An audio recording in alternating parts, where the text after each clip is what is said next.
Hi, my name is Rich Schmidt. I'm here at King Estate with Brent Stone. It's July 29th, 2019. Thanks so much for joining us today, Brent. Yeah. Let's start by asking why wine? Yeah, that's a good question. I think wine is an attractive industry for a lot of reasons. It's, at least in Oregon, it's still one of those industries to me that's almost entirely kind of farm to table. You're connected to the product from the vineyard all the way to bottle.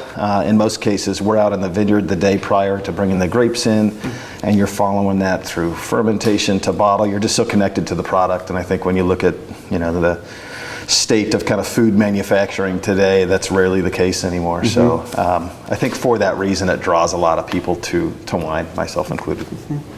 So tell me about your background and how you first got interested in wine. Yeah, so I started my career as a chemist, so I came up from the technical side of things. I worked in petrochemical for a number of years, and then I got into food. I went into the dairy industry, and I worked with a lot of it was mostly ice cream. So. Quality assurance, quality control for an ice cream producer, which was a great job. Who doesn't like ice cream? I ate a lot of ice cream. You had to. Yeah, of course. That was kind of like the bridge to get into wine because, you overlay a lot of the same kind of concepts. You're focused on obviously like flavor chemistry and things like that, but also kind of the kind of biological component, the thought of a fermentation with something like yogurt, controlled conditions for, when you look at what you're trying to do with wine, you're trying to create very favorable conditions for one particular bug, Saccharomyces, while at the same time keeping a lot of the kind of the bad bugs out, and it's probably even greater emphasis in ice cream, So I did that for a number of years, and then from there went into wine. Was there sort of a moment when wine became the thing you wanted to do? I always had a pretty big interest and love of wine. And it's just, my family has been that way for a lot of years. My mother's side's from San Luis Obispo, and pretty good wine culture all throughout that whole area. And so I had kind of come up with an appreciation for wine. And then once I got into food, and I just kind of, I'd like to say it was planned, but it just kind of worked out that way. Yeah. So once you decided wine was the thing, what was your first step into it? Yeah, so University of King Estate. Yeah, so I started my career and have been at King Estate ever since I've been in wine. So just kind of was referred by a gentleman I had worked with in ice cream for a lot of years, and I knew the company well. Obviously, just I was living in Eugene, so had been to King Estate a number of times, and knew that they were well respected, and I had been told by a number of people a great company to work for, and so. Started here again on the technical side, so came up through the lab and kind of quality control, and then just went from there. So it's been a great, if you are going to work for one company in wine, I would very much recommend ours, and that we do so much here. So we're one winery, but we've worked with probably a dozen different facilities over the years, over my time, whether we've made wine with them or some sort of collaboration. The vineyards that we source, I think, for example, this past year, we're going to work with 26 different varieties. We're going to make 64 wines. And so when you think about that kind of opportunity and exposure, very few wineries in Oregon offer that kind of breadth of experience that comes with employment here. And so it was a great place to kind of fall into and continue to enjoy today. Tell me about your getting started here, your first responsibilities here, and kind of your first impressions of King Estate and of the wine industry. Yeah, so I came in, and what I had been told at the time was, while the company was obviously well versed in wine and wine processes, where they lacked a little bit of experience, maybe was on kind of the quality control assigning metrics to quality. When you look at all those things I just mentioned in terms of the number of SKUs and varieties and everything, it can be hard to focus on all those things. It's not practical for, say, a winemaker to go to, we have 3,500 barrels and 400 tanks, and you can't go to all vessels all days, and really, so you need like metric-based kind of quality systems, and that's where I had a lot of experience in the dairy world, was just those very things, managing multiple. I think we probably had 700-800 SKUs in the ice cream world, and we worked with obviously a lot of different. Co-packing is very common in dairy, so you're making products for like the Nestle dryers of the world and Whole Foods and those kind of things. So you work with a lot of different entities and systems. So I think a lot of that experience was kind of needed or sought after here in terms of putting some of those. So that's where I started. Basically came in, tried to put a quality program together. So instrumentation in the lab, kind of lot coding, sampling, things that just kind of more sophisticated quality systems. And I did that for probably a couple years, and it was great because I was kind of starting from scratch over there, and I think in your career you like those opportunities to come in and be like, okay, how do I kind of make this my own, and how will everyone benefit from these systems? And so from there, I kind of got into supply chain here a little bit, and so I started working more and more on packaging, which again was, it's not probably as sexy as making wine, but it's still fascinating when you look at how much it impacts, the customer's perception of your product and the integrity of your product. And I had quite a bit of experience, again, in the ice cream world, working on different packaging configurations, handling those kind of things. So when you look at how much in wine the perception of quality, or at least first-time wine purchases, are driven by, say, the look of your label or your package, it is an important part of what we do. I think we'll all say what's in the bottle is most important, but you shouldn't take it lightly when it comes to packaging, supply chain. So I happily jumped into that world and did a lot of that for a few years, and then from there transitioned more into a winemaking role from there. So probably the road less traveled. Yeah. Definitely. So before we talk about winemaking, I want to take a step back to what you're talking about with the packaging and labeling. So I'm curious what you found in terms of similarities and differences for wine versus ice cream when it came to attracting a first-time customer, and what you focused on for packaging wine. Yeah, that's actually a really good question. In food, ice cream in particular, and I think just food in general, there's a lot of emphasis on just conveying information to the customer, whether it be like an ingredient deck or nutritional facts, things of that nature, and all of the regulatory requirements around that. So much of your focus, obviously there's branding and you work with marketing teams, but then there's a whole lot of boxes you have to check to just get a product on the shelf. And now wine, as most of us know, you're not subject to a lot of those regulatory requirements. It's a whole nother world. It's more about kind of telling a story and the romance that comes with a customer's kind of relationship or interaction with a bottle of wine. They want to pick it up and they know where it was sourced, where it came from, how it was made, depending on what information you convey, background on the family, any number of things, any number of stories you can tell with a bottle of wine. And then there's that kind of tactile, those textural components and embellishments, the type of things that you'll put into a wine label that you don't see in traditional food packaging. So I'd say those are probably the biggest differences. But that's what's nice. Wine labels, it's like a work of art when you look at the time that's put into it, and it's, cellared for decades in some cases, and so it's just kind of a different take altogether. Was there anything in particular that you saw that needed to be changed, or that you tinkered with the labels when you came about? Obviously, you're coming into an established brand. So what were kind of the things you wanted to change? Yeah, truthfully, when it comes to the branding, I'll leave that to the professionals. We have a very capable marketing team, and the family is very involved in those things, how they want brand King Estate to be conveyed. So a lot of what I looked at was, one, how do you maximize some of those processes? How do you make all those things line up? So you kind of take concepts from marketing folks and family, and then can we run those on a production line? How do you maximize some of the things that you want to do that will actually work for the technology that you have, say whether it be labeling or glass or anything like that.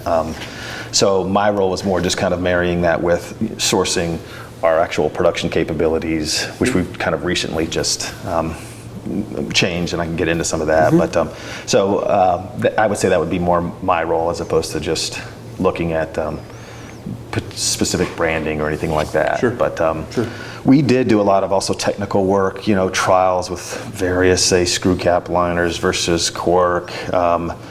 We were an early adopter of wine and keg, as for by the glass placements, and what does that look like from not only a packaging use and kind of carbon footprint standpoint, but also wine quality standpoint. What is the customer expectation in the glass on a keg wine versus one in bottle, and so we did a lot of I would say more of a technical look at some of those packaging concepts as well. Interesting. So you talked about the recent production capability changes here. Tell me a little bit about that. Yeah, so this last year has actually been a really big year for us. So we put a bunch of resources into, the winery just in general in terms of, again, less sexy things, but, chilling capability and plumbing and, how we move wine from A to B, just kind of the nuts and bolts of the winery infrastructure, power, house air, chilling, those things. But then on top of that, we put a lot of money into bottling. And that was a brand new filler we just put in, so Italian Bertolaso filler. And then, and that was more about just kind of the one we had prior it was a great machine, but it was about 30 years old, and so I think it came in with the facility, and it was just kind of, we took a look at the winery and said, okay, what are we going to need for the next 20 years? And so that was one thing on there. But what we also did is we bought a new rotary labeler, and so this is another Italian model, C&G rotary labeler, and that was more about that same branding piece. How do we stretch our legs a little bit? How do we continue to innovate? When you look at labeling, branding, there's a lot you can do from the design standpoint, but if you can't actually get that stuff on the bottle, particularly at scale, when you talk about a winery of our size, and so that's what we really looked at. And so this thing's pretty fancy. It'll do anything from seam spotting, where it picks up the bottle. It will turn the bottle, find where the seam is, make sure the label doesn't go over the seam. It will do. We introduced 5 custom molds, all with King Estate specific cartouches. So that was part of that kind of packaging innovation, but it will also spot those, make sure the label's applied correctly. It'll put neck labels on, shoulder labels on, it'll orient any number of things. And so when you look at what you can do from a kind of branding standpoint, there's a lot more capability there. So, and we're already starting to push it a little bit with some of the packaging design and things we've done in anticipation of getting that labeler here. So those were 2 big ones that we've actually the labeler's just been online for maybe a month. I think it was coming in the day we were here last time. Yeah, okay. It was just coming in that day. Oh, that's right. Everyone's very excited to go see it. So it's ringing a bell now. That's awesome. So you started developing interest in winemaking while you're here. Tell me about sort of working into the winemaking side of things and what you needed to learn, what you needed to do, and then kind of how you got into that side. Yeah, that's assuming I've even learned it. It's definitely a lifetime kind of learning. Is probably one of the first things I realized. Every vintage is different, and it seems like every year you learn something new, which is part of probably the appealing part of the job. Is it just seems like as much as you have kind of planned for what's coming every year, it just forces you to kind of adapt and learn. But early on, I think I felt I had a good enough technical background, obviously from where I had come, and a good enough kind of quality background. But where I lacked, obviously, developing a palate for fine wine. As much as I had been an avid wine drinker, I don't know how much of that was as focused as it needed to be. And so that was what I really spent a lot of time on early on, was just those real focused sensory evaluations. We did a lot of that, a considerable amount in ice cream, where you're breaking down, you're tasting by the hour and you're trying to isolate certain components, whether they be, vanillas or textural things like freezer burn and stuff like that, And so I was familiar, I think, with maybe the sensory approach and how to grade something technically based on like palate and mouthfeel and, you know, and some of the same things that apply to wine. But wine is such a diverse kind of product in terms of not only varieties and the number of varieties that exist for wine, but even where they're grown. You know, Pinot here versus 10 miles up the road is going to be very different. And so it takes a lot longer, I think, to learn those things and to be very, very competent. And so I spent probably the first couple years from day one here just focusing on those things. You know, so a lot of the sensory stuff happens in the lab, and so I would just made a point of kind of being involved in those things. And you know, then from there was obviously a huge part of, particularly at a winery like this, of just being able to make good wine is just organization, logistics. You know, when you look at a harvest here, you know, we're going to do 4,000 tons in a year, and that's going to come from, say, 50 different sites.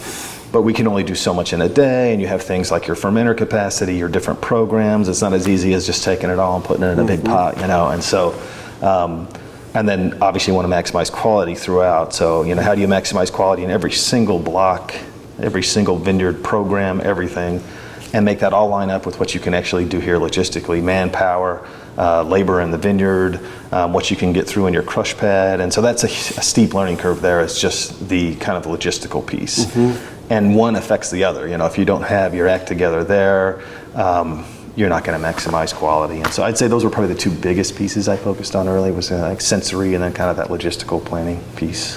It was like being like a winemaking CEO. Like you have so much to oversee that you're like removed from the actual barrel process a little bit. Definitely. Okay.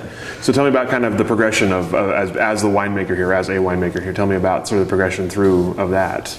Yeah, the nice thing here, truthfully, is you know, we have a pretty big team, and that has been the emphasis from day one with our team. Is like, hey, it's not any one person. You know, you see a lot of wineries, and granted they're smaller, but a lot of the wine, it's more personality driven or ego driven. You know, it's like it's what the winemaker says, and that's how the wine's going to be, and we're like anti that. So we do everything by committee, whether it be blending, sensory evaluation, lot grading, and so that.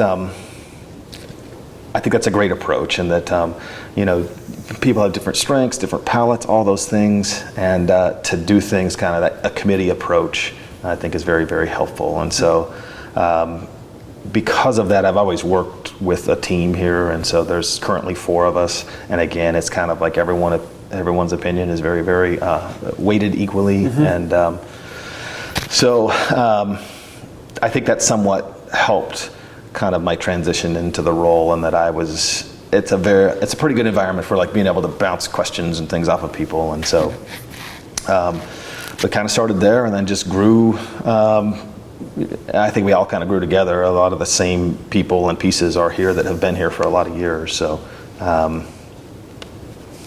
know if that quite answers your question. Yeah.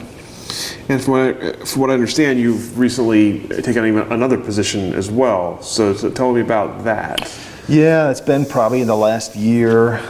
So kind of have a hybrid role a little bit. So I have the position as Chief Operating Officer, but then I'm still involved on the winemaking side too. So I would say I've stepped away a little bit from maybe the more intricate or day-to-day tasks on the cellar side, and I'm kind of juggling just a little bit of both, so more administrative, kind of bigger picture things, along with still helping out on the winemaking side. So by the time you're done here, you will have done everything. You'll have had every possible role here. No, I don't know about that. It's a pretty, you know, when you look at what we have going on here, there is so much. I mean, from the culinary side and you know, our bakery, our charcuterie, our gardens, our vineyard, you know, and so there's so much going on here that it would take a lifetime to, I think, to really kind of have your hands in everything. But the nice thing about being at least where I am currently is you're able to kind of see everything at least maybe 10,000 foot level, you know, kind of how all those things work, how they all complement one another, you know, how that same farm to table thing I mentioned about, you know, the attractive part about wine, how it applies here to our culinary program, and then how we use that same program to kind of bolster our wines and bring more people here. And so even from a distance to see it work is pretty neat. And I don't think it's an experience a lot of people get in their career. You know, in terms of we're a lot of things here. You know, we're a restaurant, we're a winery, we're a vineyard, and so I think that's again a real appealing part of working here. So how would you describe your winemaking philosophy? You know, we are almost throughout the team very non-intervention. Being biodynamic, kind of, I mean, that's what you're pushing throughout. I mean, so we are, and I'm sure this came up in the earlier interviews, but you know, the largest biodynamic vineyard in North America, and that is the whole philosophy of that program. You know, is they want to take one of your wines and they want to be able to taste vintage variation, and they want to be able to taste this block on this end of the property versus this end, and that's all about just not manipulating anything. So whether it be in the vineyard side with inputs or here when we're making wine, I mean, we, on one of our biodynamic wines, I mean, we don't use commercial yeast, we don't acidulate, we don't chapitalize, we kind of just use temperature, and those wines are going to show very differently. You know, a wine from the 17 vintage and a wine from the 18 vintage, those are very different wines from the very same piece of property. And I think at the root of winemaking, that was always kind of the philosophy. You know, people wanted to be able to taste vintage. And then just in recent years, it's become more about, it's certain operations, you know, just kind of that recipe for this is how we make wine, and this is how we make it at these price points and for these consumers. And maybe some of that, it's become more homogenous than it used to be. And so we're kind of on the other end of that, where we kind of want to still hold on to that non-intervention. And it's okay that every wine doesn't taste the same. And so I would say throughout the company, that's kind of the philosophy. So tell me about the challenges of having that big of a biodynamic vineyard and trying to manage that with minimal intervention. What are the challenges as a winemaker in that amount of that scale? Yeah, I'd say that's another good question, because it is a commitment at scale for sure. You know, like we were worried early on, like, just because that's what you do in winemaking is you worry, right? And we were thinking, holy cow, like what if we get a tough vintage, you know? And there's a bunch of disease pressure and things, and now we've taken this whole kind of toolbox away. Were the wine's going to be okay? And then it was really Ed who kind of calmed us all down. He was like, you know, I forget how he phrased it specifically, but it was like, you know, conventional farming really only came around like the last 80 years. Prior to that, like everything was always organic, biodynamic. You know, these are not new things, and people made great food and wine for centuries. You know, and so like basically, don't worry about it. It's going to be fine. And so I think once we kind of thought about that, we're like, yeah, you know, he's right. And I'd say so far, I mean, we've done it now 3 vintages, and I think the wines that have come out of it have been fantastic. And they've been 3 very different vintages, different challenges. So in the end, I'll give it to Ed there for kind of calming us down. And yeah, but I mean, it's a good question. I mean, it's a different approach for sure. So.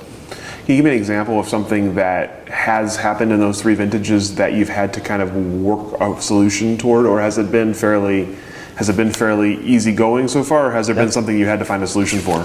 Yeah, good question. So we were fortunate in the very first vintage, 2016, right out of the gate, was like one of the best vintages we've seen here in the last like decade. And so, you know, you can put 2012 up there too. So right out of the gate, we got a fantastic vintage. And so of course we were like, oh yeah, this is awesome. This is, you know, it's no problem.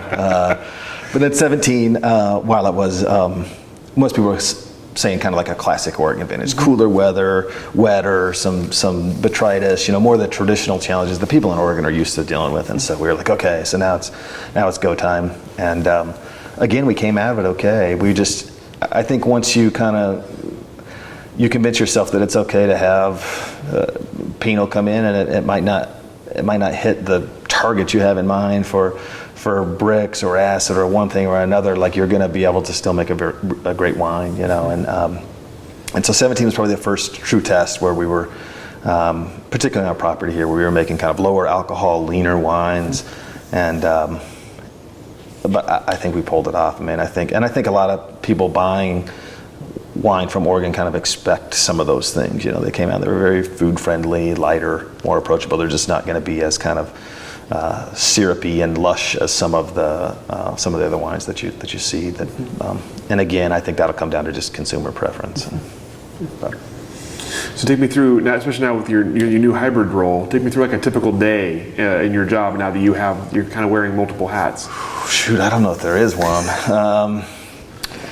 Yeah, you know, I always I think just being an operations guy at heart, I typically start there. So I get in the morning and normally check in with the guys and, walk through the cellar, the bottling line, those kind of things, just making sure everything's just going well, And I figure like we're a winery first, that's still our core business. And so in my mind, my philosophy is like that's what makes companies great is they don't lose that focus. They still realize what got them there, and we were a winery first. So I'd say that's still how I start my day, and then from there, pretty good team in the office here. I work right across from not only Ed and Jody, but then also our marketing team and sales team and CFO, and that's a very again similar to the winemaking approach, very very open lines of communication, and so. I normally check in there, and we all kind of rap a little bit, and then just the nature of any business, tackle whatever problems might be there. You kind of work through them. Again, I hate even talking about it in like a personal way, and that it does not work without all the people. It's just such a fantastic team. The company's done a great job of really attracting great employees and talent, and that's why it all works. So I'd say there's just a ton of interaction with people throughout the day, and it's different people, different problems each day, but again, that's not always a bad thing. It's certainly not mundane. Sure, definitely not. So tell me a little bit about your experience at King Estate and sort of its interaction with the rest of the wine community here in Oregon. Obviously, it's sort of the big fish, and then down here in a fairly small pond. Mm-hmm. So I'm curious how King Estate, how your interactions go with the rest of the industry, how you feel your role is in the industry. Yeah, that's a really good question, and I think about it all the time, really. I think there's a couple pieces to it. I think King Estate, while we're one of the bigger wineries, we were also one of the ones to be kind of widely distributed outside of Oregon early on. We were one of the first companies to really get out there, and I think that's a great thing. Like, I don't know how many people I've run into at tastings or something where we're pouring for people, and they're like, "Oh, the first Oregon Pinot I tried was King Estate, and I tried it in Florida or North Carolina or something." And so I think that the company, and this is long before I was here, did a great job of really setting a great standard for Oregon wines. When you look at how young Oregon still is in the industry, and kind of back then when the Kings came here, very much regarded as kind of like California's little brother or whatever you want to call it, and they still had to prove themselves. Mm-hmm. And for them to kind of make the commitment that they made down here, to your point, so far away from even back then what was the wine industry being so focused up north. So,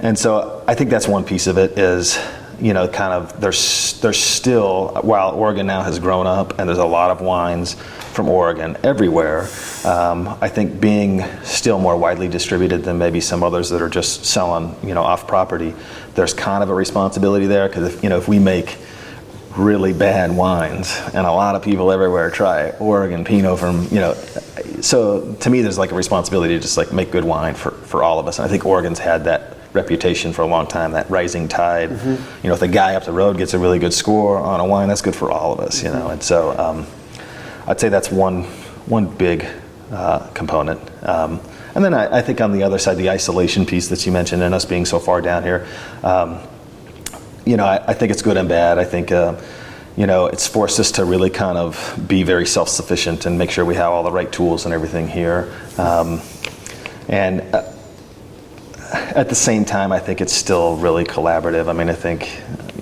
we're not that far away to where you can't pick up the phone and bounce some ideas off of colleagues. Mm-hmm. And Oregon's still very cooperative, which I really, really like. You can call the guy up the road and say, "Hey, what are you doing this year with your Pinot?" Or "What are you seeing here in the vineyard?" This and that information is widely shared. And so I think you get a little bit of both being down here. But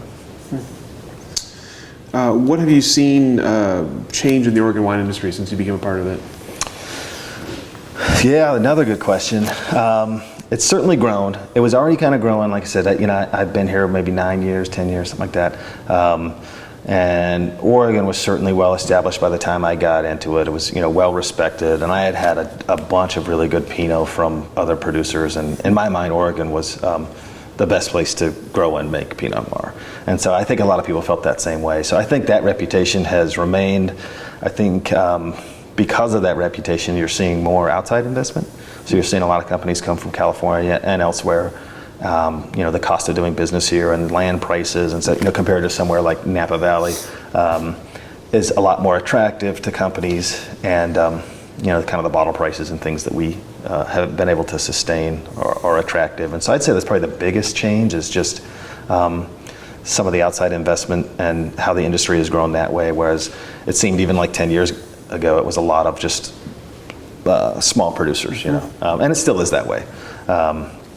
But that's probably the biggest shift in the landscape would be that piece, I think. And what do you see as you look ahead for the industry over the next decade?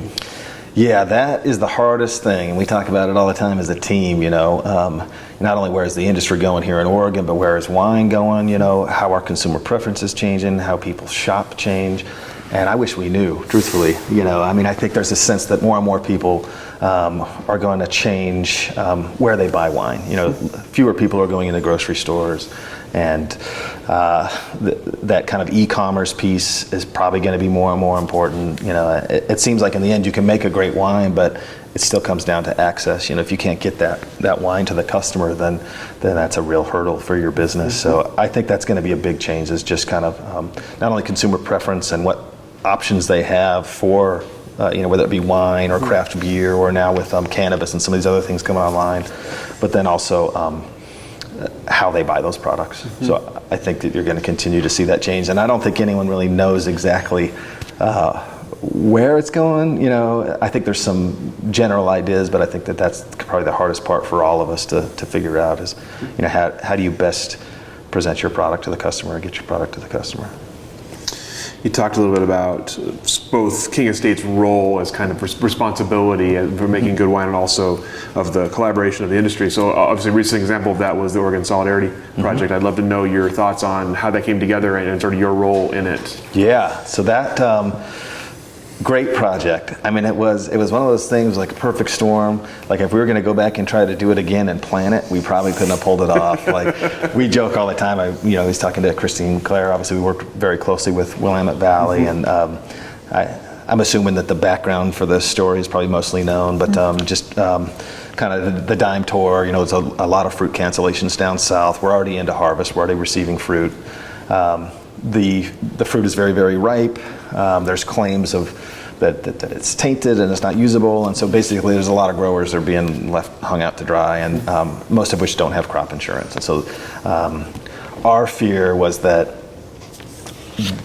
a lot of people wouldn't be able to come out of that. That you're talking about real people, and they couldn't take a hit like that. And so it all came in the matter of like a day or two, and this Ed King and Jim Burnett and those guys deserve credit for it, because it was their idea. Like, hey, let's see if we can get enough people together. Let's go buy that fruit and let's try and make wine with it. Problem being, you're in the middle of harvest. You're already at capacity in most cases. I know Willamette Valley was, and we were, and so you're like, okay, if we can pull it off, where do we even put it? And so that's where we called up Irie and Sylvan and a lot of people just to say, hey, do you have a tank you'll give us? And at the same time, that because it is in harvest, the fruit's already really ripe, and so you don't have a lot of time to belabor decisions, and it's just like, hey, we got to execute. But I joke because I think that's why it worked. Because if we were going to go through and how do we make a wine from new vineyard sites with 4 different wineries and brand it and do all these things it takes to get a wine to market, and if we were really going to do that, I don't think we could have pulled it off in that timeline. It was just sink or swim. And so, hey, let's get the fruit, let's get down. We obviously went and tested it to make sure that, it was sound fruit, and we were going to be able to make wine, because we figured, if it was truly really tainted wine and we were going to make a bad wine, and we're not doing anyone any favor. So like, can we make a good wine? And we made those assessments inside the first day or two, found some tanks, and then we really just kind of figured out the rest as we went. Like, okay, this is how the package is going to look, and this is where we're going to bottle it, and let's go out, where are we going to sell it? But again, because it was such a kind of a reactive environment, we pulled it off. But it was great. We worked with great people. We've had all the growers come up here since. The Willamette Valley folks we've had a great relationship with. I think we knew one another prior to that, but it kind of forced us to kind of work real close together, and amidst kind of making our own brands and our own wines, and so that's what was really kind of the neat thing about it is, everyone was willing to kind of put their own interests aside and their own wines to a certain extent and say, hey, let's help these guys out. And so it was cool to be a part of. Again, a unique experience that you don't often get in your career, you know. And I don't know if we could do it again. Like I said, I don't know. We pulled it off, but I was just very fortunate to be a part of it. Tell me about the reaction to that from both consumer and industry side, and if it foretells something of the future. Is it something that is going to be an ongoing concern now for the state? Yeah, in terms of the smoke taint. Yeah, or in terms of, you know, yeah, exactly. Yeah, I think, and again, this is just somewhat anecdotal, but I don't think the problem's going away. You know, part of what we were hoping, so as we kind of raise money via the sale of these wines, and a lot of that went back to the growers, but we're kind of hoping that there's going to be this kind of research component that comes out of it as well, and that we would be naive to think that it's not going to happen again. You know, the wildfire season seems to be kind of an annual event, and as more areas are planted, it just seems like as an industry, rather than assume it's not going to happen again, we just have to figure out how do you manage it at the vineyard level, and even really at the contract level. How do you make maybe growers a little bit more insulated to some of those events, you know, and have it be kind of a shared responsibility. And then at the winery level, knowing that you're going to get some fruit that's been exposed to smoke, you know, what can you really do to mitigate at the winery level, and still, just like you would, you know, botrytis or powdery mildew or any of those things, you know, just there's natural occurrences that are going to happen, and just plan for them. And so I think that that's going to have to happen. I think as an industry, you're going to see a lot of that, whether it be California, Australia, Oregon. I think people are actively looking for those solutions. And so I think that's where you'll see a lot of, even in the next few years, you'll see a lot of technology and ideas. And I think that those efforts are probably ongoing. So what do you see as you look ahead for yourself 10 years in the future? Another good question. Yeah. Well, I hope it's here. Like I said, it's rare anymore. I've been on a number of different companies, big and small, you know, and to get to work for a family-run company with the family every day, and an environment that is as unique as this is in terms of wineries we work with, varieties we work with, things we do and see every day, just the complexity of this operation. I mean, I think you could spend a lifetime here and still not learn it all. And but you know, Eugene is where I live, and it's home, and so so I hope in 10 years it's here, it's working for King Estate, and I hope, you know, we continue to do well as a company, because obviously that's a big part of making that first part happen. So, but yeah, that would be my preference for sure. And then what about as you look ahead for King Estate? Any interesting projects on the horizon? Any hopes for the future or concerns for the future? Yeah, so if you know Ed, you know that we're going to continue to innovate. You know, the family's always, I think that part of it is probably the roots that they have in aviation, and kind of they were pioneers there, then came to Oregon, made some bold moves here. And so I don't think it's in his DNA for us to just kind of sit idle. And so I imagine whether it be branding, packaging, wines, things outside of those, I think we're always going to push the envelope. And again, that's kind of what makes it interesting. So I think brand King Estate will continue to flourish. I mean, I think we hopefully have kind of gained a reputation as a fine wine producer, and we make a product that's, you know, a wine that's consistent vintage after vintage. So I hope that remains healthy, and obviously the focus, but I think we could probably surprise you in a couple of other areas over the next few years too. So, what advice would you have someone who wanted to join the Oregon wine industry today? What advice would you have for them? Yeah, well, I think you do one harvest, and you find out pretty quick whether it's something you want to do for a living or not. Just the commitment that comes with something like that, you know, particularly here, and the nature of our sourcing. You know, it can be a very long, exhaustive harvest, and it's not just a commitment by you. You know, it's your whole family. You know, I mean, because obviously things are neglected at home, and so you need a very, very good support base. You know, your wife and kids and everyone have to be on board with you being in wine, and so I think that's an important kind of first question to ask yourself. And then a part of it too is you have to be able to, it's a unique skill set in that you need people that are very, very organized and kind of linear thinkers and technical to a certain extent, but then you also need people that are pretty flexible in that the nature of a harvest is like nothing goes according to plan. And you have to be able to adapt and keep your cool. And I mean, you'll plan the day out and right out of the gate it'll be wrecked, you know? And so you have to be kind of a patient person while also you can't completely fly by the seat of your pants either, you know. So it's a unique skill set, and I think you find out early on, like you do a harvest or two and you realize, like, one, you either love it and you get the bug, and you got a bunch of people out there right now that have it, and you know they're going to be lifers. And then you get other people that are like, you know what, it's great, I love wine, I'm going to always drink it, but I don't want to make it, you know. And so but I think really the only way to kind of answer those questions is you kind of have to come see it for yourself. And you can talk to people all day long about the commitment and everything else, but until you actually, I think, do it, that's the only way to answer those questions. All right. That's all the questions that I have for you planned today. Is there anything that I should have asked that I didn't? Anything we didn't cover that we should have? Shoot, I don't know, I think. I'm happy. Yeah, Okay. yeah. You got an open microphone, so I mean, you can say whatever you want at this No, point. it's great. Like I said, I had no clue what the interview was really even about. So the best way to do one. Yeah. No preparation. Exactly. Yeah. See, that's what we hope for. It makes it much fresher. Yeah. No, it was great. It was, Awesome. It was good to sit down with you. All right. Well, thank you so much for your time today, for your answers. We really appreciate it.